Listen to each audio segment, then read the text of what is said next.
1882년 영국의 한 여름 롱 아일랜드라는 해변에서 있었던 일입니다. 루이스 스태트라는 한 믿음이 좋은 그런 결혼한 지 5년이 된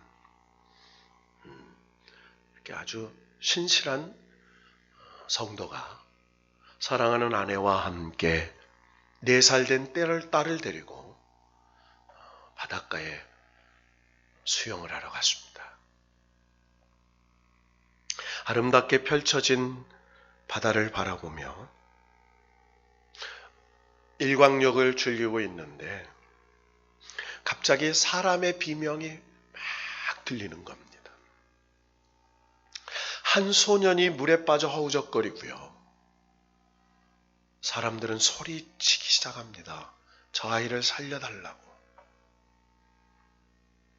소리는 치는데 아무도 물속에 들어가는 사람이 없습니다.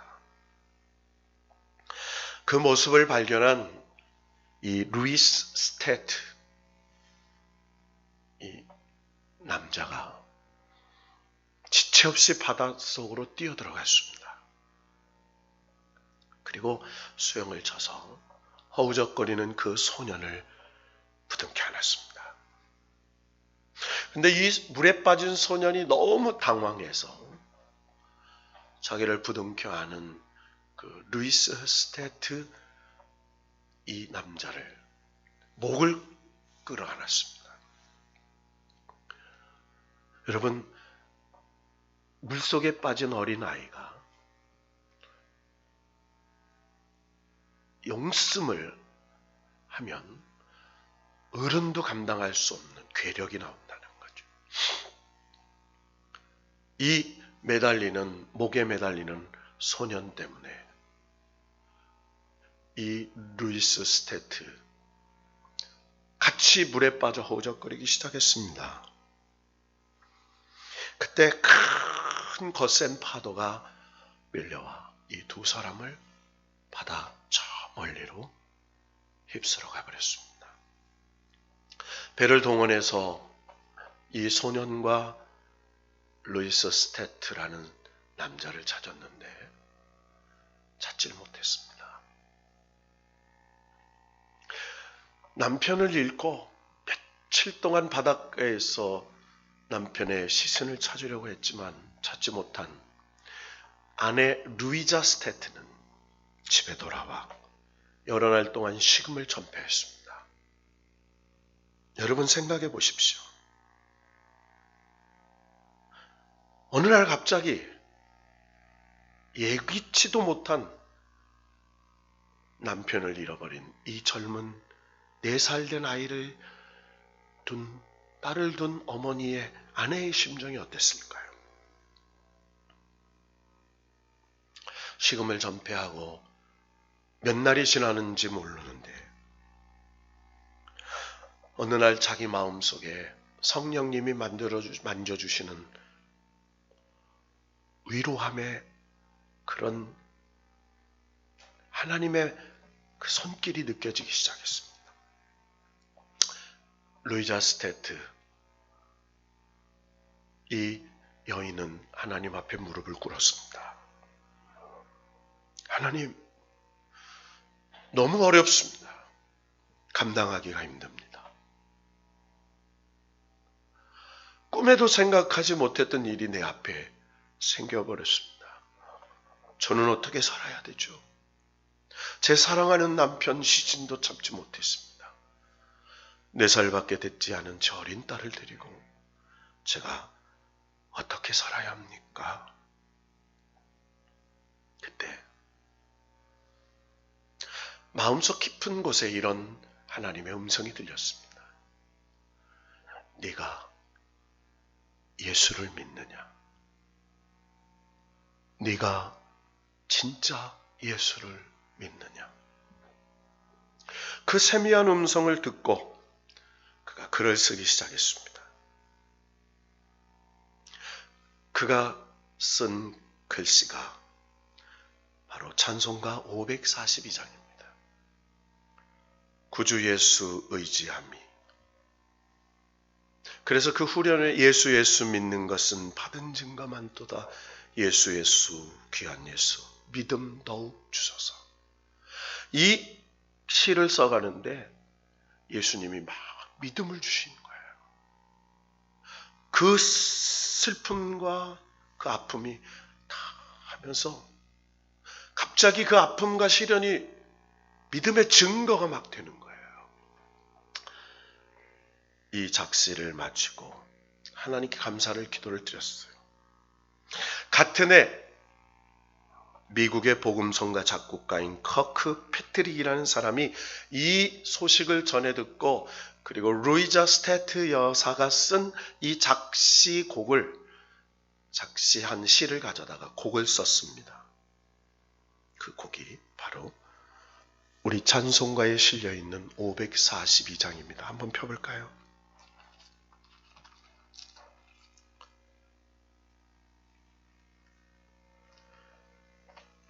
우리 한번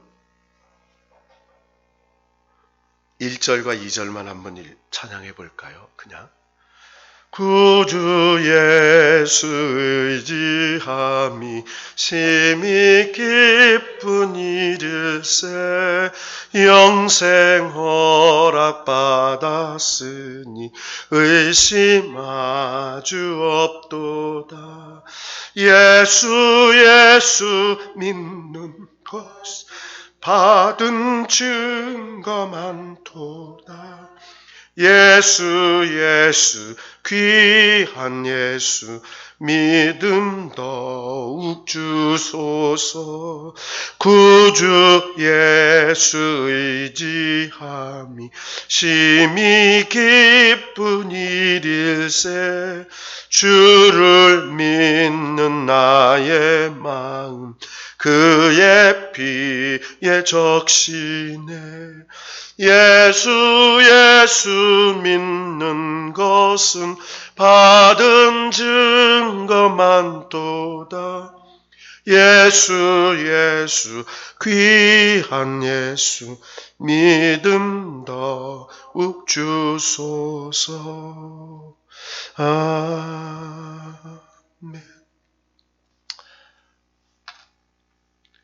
예수 믿는 것이 받은 증거 많도다. 예수 귀한 예수 믿음 더욱 주소서. 이 루이자 스태트 여사의 그 하나님께서 주신 위로. 여러분, 우리가 인생을 살면서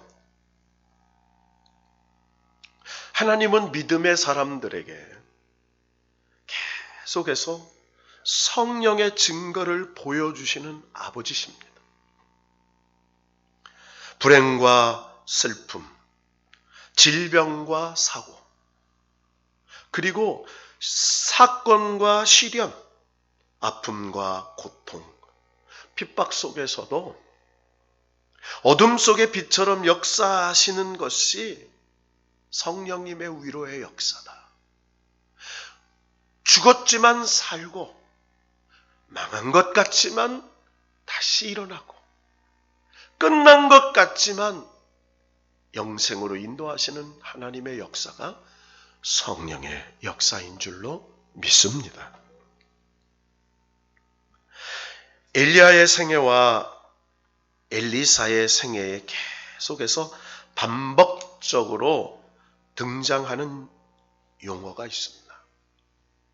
여러분, 구약 성경에는 대개 하나님의 영 또는 여호와의 영, 주의 영 이렇게 표현을 하고 있습니다.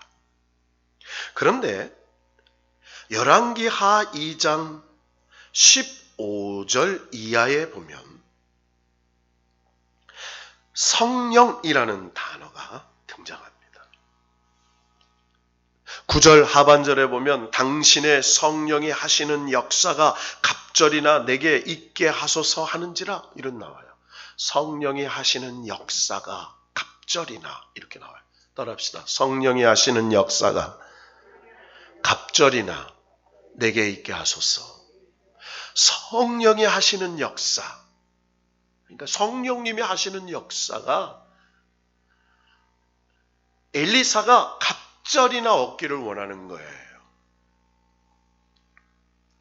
15절에도 보면 바로 엘리사의 성령이 하시는 역사가 엘리사 위에 머물렀다 하고 이렇게 나와요. 그러니까 엘리야의 성령이 하시는 역사, 그러니까 엘리야를 통해서 역사하셨던 성령께서 이 엘리사, 그의 제자인 엘리사에게 성령이 하시는 역사가 엘리사 머리 위에 머물렀다 이렇게 나와요. 또 16절에 보면 여호와의 성령이 그를 들고 가다가 이렇게 나와요. 구약 성경에서 여호와의 성령이라는 말씀이 등장하는 바로 본문이죠. 여러분, 성령이란 하나님의 영의 또 다른 표현입니다. 성령은 하나님의 영이시죠. 그리스도의 영이지만 악령이란 사단의 영입니다.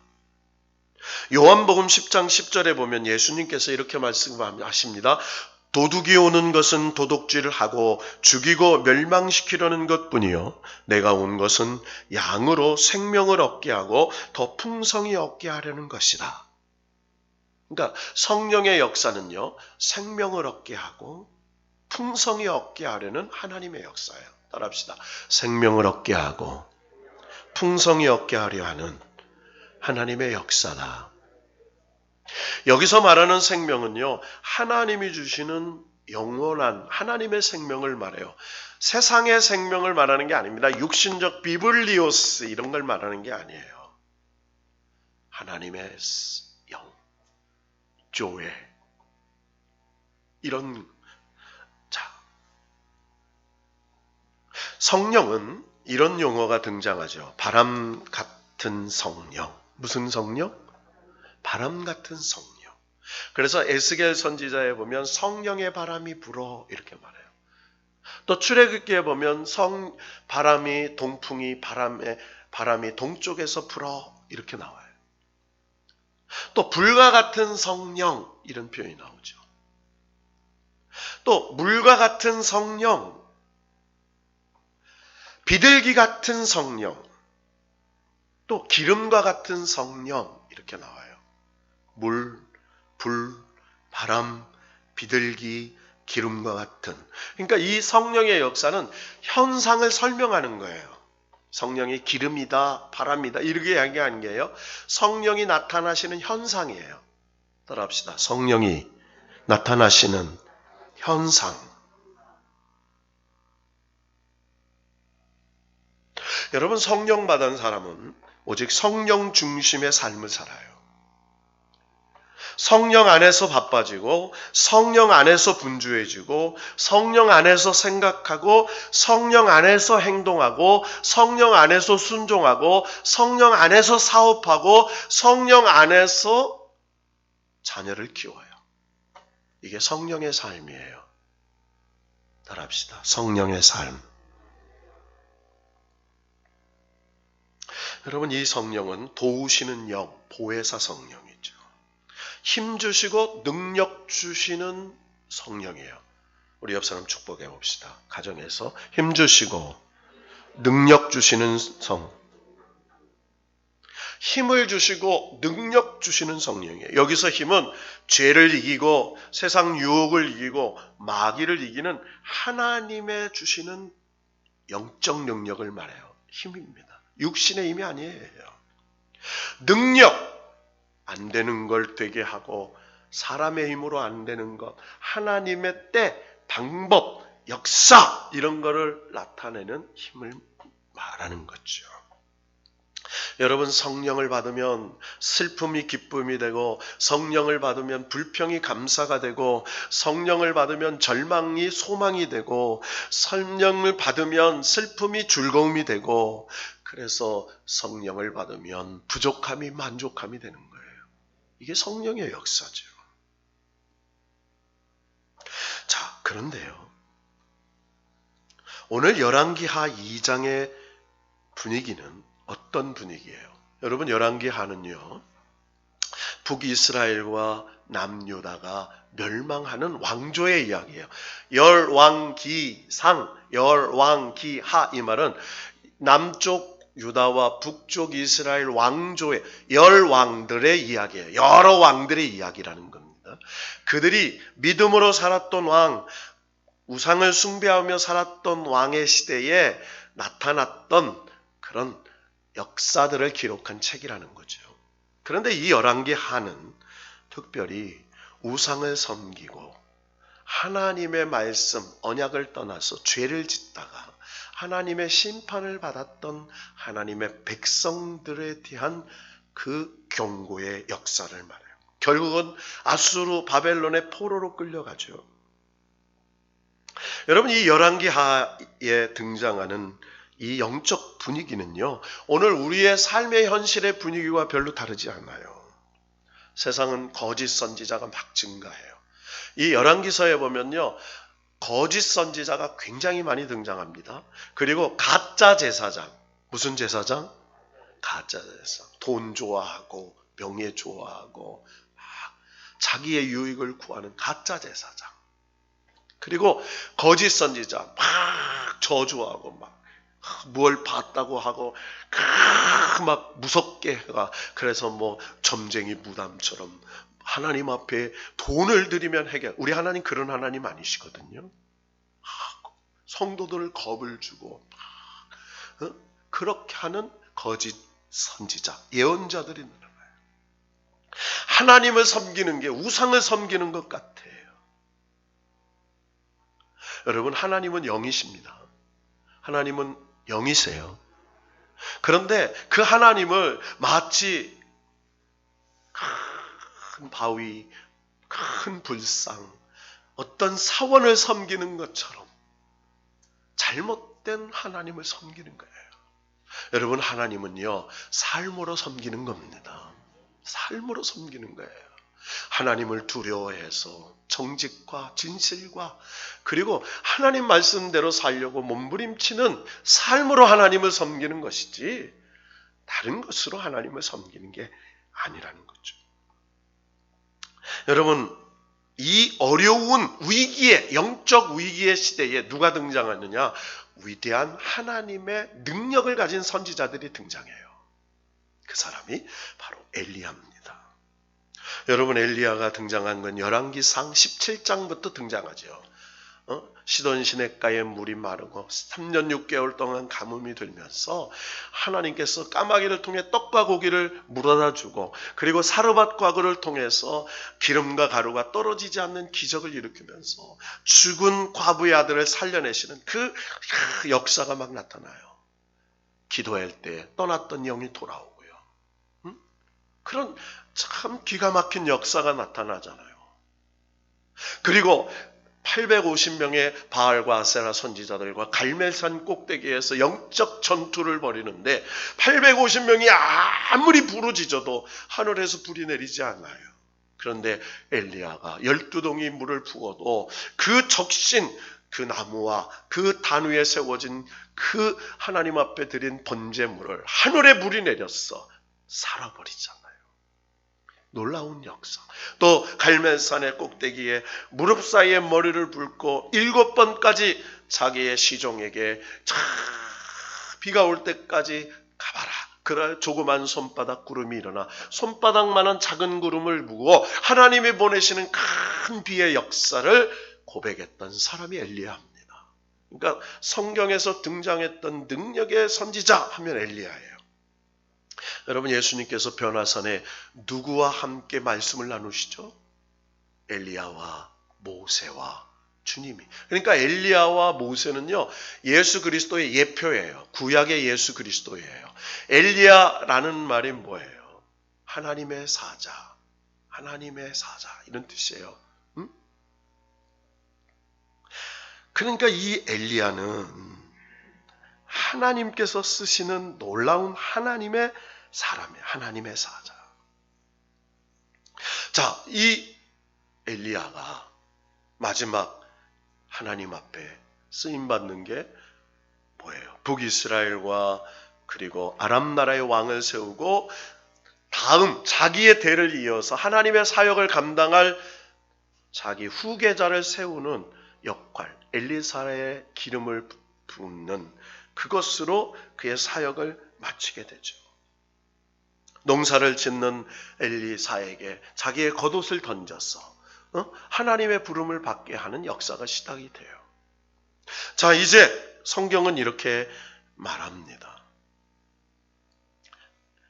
열왕기하 2장에 보면 여호와께서 회오리 바람으로 엘리야를 하늘로 올리고자 하실 때에 누가?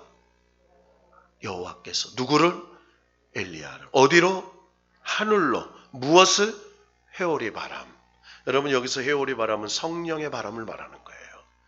자, 하나님이 이를 데리고 가시려고 그래요.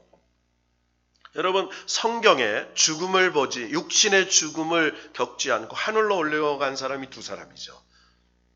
아담의 7대 손인 에녹이 그렇고요. 그리고 오늘 본문에 등장하는 엘리야, 이 두 사람이 하늘로 들림받은 사람이에요. 그러니까 하나님께서 육신의 죽음을 경험치 않고 하나님이 직접 하늘로 휴거 들어 올려가신 사람들입니다. 그러니까 얼마나 하나님 앞에 신실한 사람들이었는지를 우리가 알 수 있죠. 자, 오늘 엘리야의 마지막 장면을 보여주는 거죠. 자, 그런데 이 엘리야가 어디서? 길갈을 떠납니다. 어디를 떠나요? 길갈. 여러분, 성경은 오늘 2장은 이렇게 해요. 길갈을 에서 나가더라. 자, 여기 길갈, 그 당시에 이 엘리야가 사역했던 거점 도시가 길갈, 베델, 여리고였어요. 그러니까 이 세 군데에 뭐가 있었냐면 여호와의 사관이 있었습니다. 사관. 그러니까 사관이라는 말은 선지학교예요. 선지학교. 사관의 생도, 지금으로 말하면 신학교예요. 신학교. 그러니까 하나님의 종들을 길러내는 사관이 있었던 곳이 길갈, 그리고 베델, 그리고 여리고에 있었어요. 그러니까 엘리야가 길갈에 머물고 있다가 이제 자기 마지막 때가 된 걸 예측했습니다. 그래서 길갈을 떠납니다. 여러분, 이 길갈이 어떤 곳이에요? 여호수아 때에, 그러니까 모세가 죽고 이스라엘의 지도자가 여호수아가 됐을 때 도하, 요단강을 도하하잖아요. 요단강을 도하할 때에 12돌, 요단강이 갈라져요. 제사장들이 하나님의 언약궤를 메고 요단강에 발을 담갔을 때, 요단강의 물의 벽철이 갈라졌을 때 이스라엘 백성이 제사장들의 뒤를 따라 요단강을 건넙니다. 그때 요단강 가운데에서 12기념돌을 취해요. 그러니까 지파마다 돌 하나씩을 가지고 나와서, 그러니까 요단강 가운데서 갖고 나온 겁니다. 그 돌을 어디에서? 길갈, 요단강을 바로 건넌 그 지명이 길갈이었어요. 그 길갈에다가 12돌로 돌탑을 세워놨어요. 하나님이 믿음의 성령의 역사로 못 건널 강을 믿음의 역사로 건너게 한 기념을 세운 거예요. 그리고 그곳의 이름을 길갈이라 불렀습니다. 여호와의 과거의 수치를 굴려보내다. 따라합니다. 수치를 굴려보내다.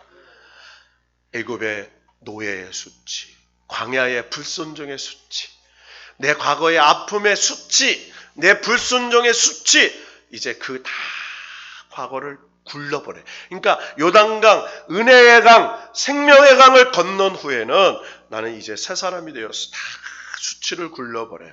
과거의 아픔이 간증이 되는 거예요. 과거의 죄가 하나님을 만난 표적이 되는 거예요. 그걸 다 굴려버려요. 근데 그 길갈에 사관이 있었어요.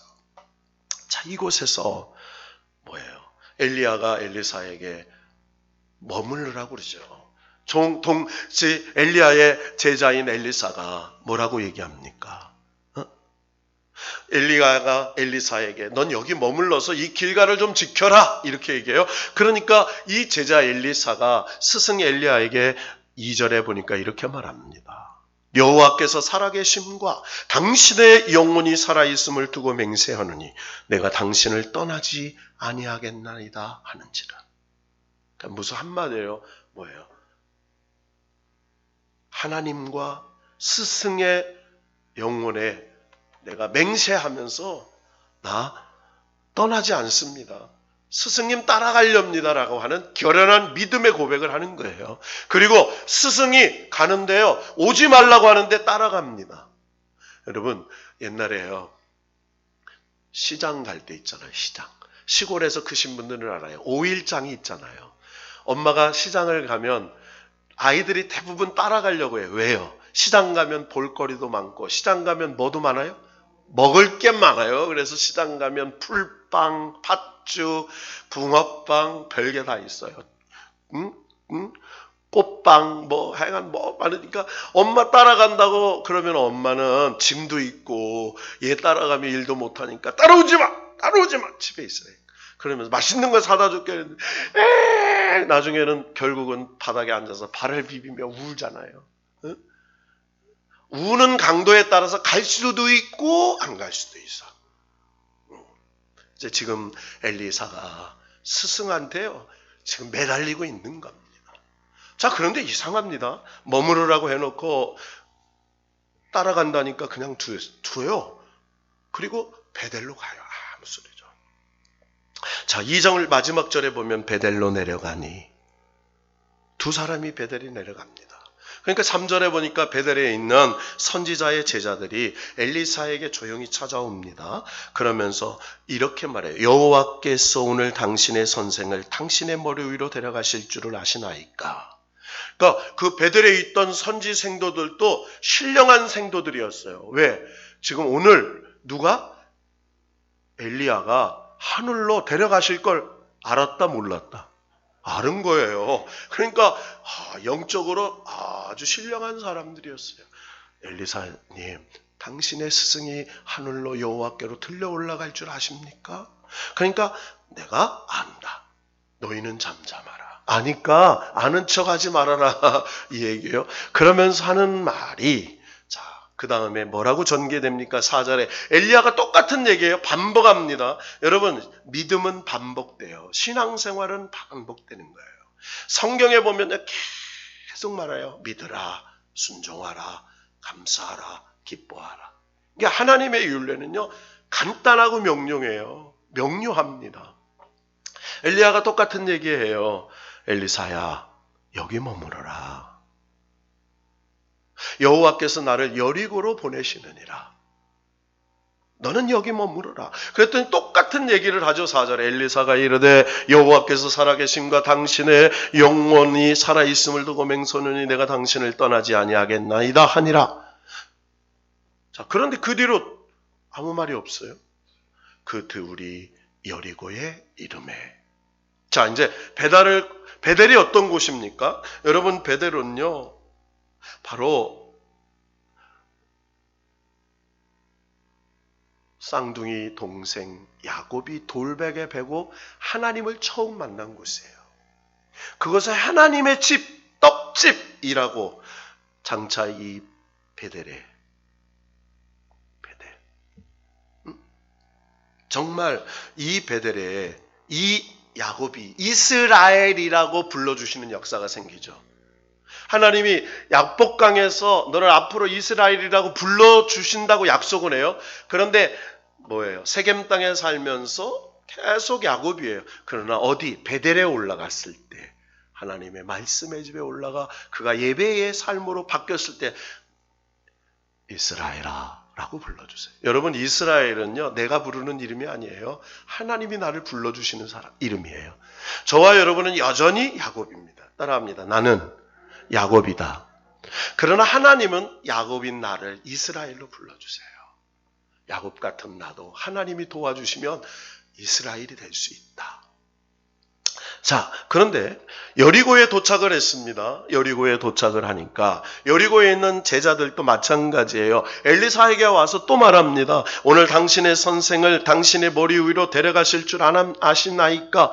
그러니까 거기에 있는 선지생도들도 신령했어요. 하나님이 이를 데려가실 줄을 아는 거예요. 하나님이 계시를 들려준 거죠. 그러니까 엘리사가 이르되 너희는 잠잠하라 이렇게 얘기해요. 말하지 마. 여러분 굉장히 중요한 게 얘기 나옵니다. 믿음을 따라 산다는 것은요, 떠드는 게 아니에요. 잠잠하는 거예요. 여러분 우리 참 뭐 할 때 이렇게 말을 하잖아요. 근데 오늘 이 말씀에 보면 지금 엘리사와 베델과 길갈에 있었던 제자들의 특징이 뭐예요? 여리고에 있던 특징이 뭐예요? 제자들의. 그들은 말을 해요. 막. 아십니까? 아십니까? 알아요? 그거 알아? 막 얘기해요. 근데 엘리사는 알아요. 한마디도요. 하늘로 이런 얘기 안 하잖아요. 엘리사는요. 따라간다고만 해요. 그러니까 한마디로 잠잠하라. 말하지 마. 자, 이렇게 얘기하죠. 6절에 보면 여호와께서 이제 또 거기서 뭐예요? 여리고서 머물러 있으라고 그래요. 여리고에. 길갈에 베델에 여리고에 머물러 있으라 하신 이 엘리야가 야 여기 있어. 이제 너는 못 따라와. 내가 어디로 가냐면 요단강 동편으로 가야 돼. 그러니까 요단강을 건너가야 된다는 거예요. 그러니까 똑같은 얘기를 하죠. 6절 하반절에 보니까 여호와께서 살아계심과 당신의 영혼이 살아있음을 두고 맹세하노니 내가 당신을 떠나지 아니하겠나이다 하는지라. 이에 두 사람이 가니라. 자, 여리고. 여러분 저는 여리고를 갔다 왔어요. 여리고 갔다 오신 분들도 계시죠. 여리고에 보면은요, 여리고는 뭐예요? 종려나무의 도시예요. 그러니까 종려나무는 대추나무 열매가 대추 야자 열매가 여러분이 얼마나 집단으로 되어 있는지 몰라요. 왜? 태양이 딱 내리치니까요. 이 열매가 얼마나, 그러니까 적과 꿀이 흐른다는 거예요. 이 종려나무 대추 야자 열매가요, 익고 묵으면요 꿀이 돼요. 그거 설탕 들어가는 거 아닙니다. 그 열매가 꿀처럼 달아져요. 설탕 당분과는 달라요. 얼마나 맛있는지 모릅니다. 먹고 싶네. 꿀같이. 진짜 이게 몸에 얼마나 좋은지 모릅니다. 우리나라 사람들은 달아서 안 먹는데요. 하루에 한두 개만 먹으면 몸에 벌꿀 몇 숟가락 먹는 것만큼 영양을 공급해 주는 거예요. 엄청난. 그래서 종려나무 도성이라고 그럽니다. 이 여리고성이. 근데 거길 이제 가죠. 근데 아주 기가 막힌 장면 하나가 7절에 등장해요. 우리 7절 말씀 읽고 말씀을 해석하고 다 끝까지 못 가겠어요. 간단하게 정리하겠습니다. 시작. 선지자의 제자 50명이 가서 멀리 서서 바라보매 그 두 사람이 요단가에 서 있더니. 자, 딱 구분되죠. 멀리 몇 명이? 50명이 엘리야를 바라봐요. 엘리사를 바라봅니다. 자, 엘리야와 엘리사가 요단가에 서 있었습니다. 그때 우리가 너무나 잘 아는 장면이 일어나죠. 엘리야 선지자가 겉옷을 탁 벗어서 요단강 물을 칩니다. 촥. 그런데 역사가 일어나요. 여러분 지금 요단강 가면요, 넓은 데는 몇십 미터 되고 짧은 데는 그렇지만 옛날에 강폭이 4km 이 범람이면 지금은 다 그래도요 강폭이 요르단과 이스라엘 경계가 요단강입니다. 강폭이 4km예요. 물이 범람하면 그렇게 엄청난 강폭이 물이 흐르는 거예요. 갈릴리 호수와 사해 바다를 잇는 겁니다. 요단강이. 근데 그걸 탁 치는데 갈라져요. 그리고 엘리야가 걷되 엘리사가 따라 걷습니다. 자, 그러면서 9절에 보니까 건너매 엘리야가 엘리사에게 이르되 나를 내게서 데려감을 당하기 전에 내가 네게 어떻게 할지를 구하라. 그러니까 엘리야는 엘리사가 왜 따라온지를 알고 있는 거예요. 너 나한테 따라오는 목적이 있지. 나 이제 성령이 나를 불러 올라가실 때 다 됐어. 구해. 그러니까 뭐라고 말합니까? 엘리사가 드디어 스승 엘리야를 따라온 목적을 얘기합니다. 성령이 하시는 역사가 갑절이나 내게 있게 하소서 하는지라. 뭐가 하는 역사가? 성령이 하시는 역사가 갑절이나 내게 있게 하소서. 여러분, 이 엘리사가 구한 이 요구는요, 엘리야가 줄 수 있는 게 아니었어요. 성령의 역사가 어떻게 엘리야가 줍니까? 하나님의 역사죠. 그러니까 엘리야가 하신 말이 너 참 어려운 걸, 불가능한 걸 구한다는 거예요. 원어에 보면 내가 할 수 없는 일을 구하는구나. 나를 내게서 데려가시는 것을 내가 보면, 그러니까 하나님의 역사를 보면이에요. 하나님이 하시는 일을 보면 네가 구하는 게 이루어질 것이다. 그렇지 않으면 이루어지지 않을 것이다. 그러니까 하나님의 역사를 보게 되면 그 능력을 하나님이 주신 것이고, 네가 보지 못하면 그 능력을 하나님이 주시 않을 거야. 그때 이 두 사람 가는 길에 불수레와 불병거가 착 나타나서 두 사람을 갈라놔요. 여러분, 갈라놓을 때가 있습니다. 부모와 자식을 갈라놔요. 아내와 남편을 갈라놔요. 갈 때 불말과 불병거 탁 와서 탁 엘리야를 태워서 하늘로 올라가요. 그때 유명한 성가대가 부르는 찬양이 있죠. 엘리야의 하나님, 엘리야의 하나님, 나의 하나님. 그 찬양이 있잖아요. 그죠? 우리 이철승 집사님, 그죠? 옛날에 했던. 저도 옛날에 테너 때 이 찬양 솔리스트로 한 적 있어요. 엘리야. 그러면서 내가 참 하면서 감격하면서 엘리야의 하나님이 나의 하나님이구나 막 했던 그런 기억이 나요. 그러니까 이 엘리사가 하늘을 보며 소리를 질러요. 내 아버지여, 이스라엘의 병거와 마병이여, 다시 보이지 않은지라. 그러면서 엘리야의 하나님을 부릅니다. 그때 엘리야의 몸에서 떨어져 나온 겉옷이 뚝 떨어져요. 그리고 그 겉옷을 짊어지고 엘리야처럼 엘리사가 요단강을 치면서 건너와요. 그 모습을 본 요단강 건너편에 여리고에서 바라보던 제자들이, 야, 엘리야의 하나님 성령이 엘리사에게 임하였구나. 엘리사 앞에 다 무릎을 꿇고 절을 합니다. 그러면서 오늘 19절에서 22절에 바로 이 여리고 성의 그 물 나쁜 토산이 익지 못하는 그런 그 물을 고치는 역사. 그러니까 성령의 새 역사. 자, 여러분, 곡식이 안 익어요. 여러분, 이 여리고에서 조금만 내려가면 사해입니다. 그러니까 여기는 뭐예요? 옛날에 바다였어요. 사해는 죽은 바다죠. 고기가 없습니다. 사람이 들어가면 물이 떠요. 몸이 떠요.